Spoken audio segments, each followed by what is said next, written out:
I had a budget. I also had credit card debt that kept growing.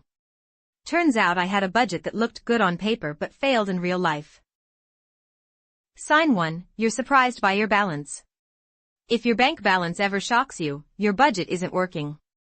A real budget means no surprises. Solution, check your balance 3x a week until you're synced. Sign 2, you're using credit for basics. Groceries, gas, utilities going on the card. This means income doesn't cover needs. Time to either cut spending or increase income, or both.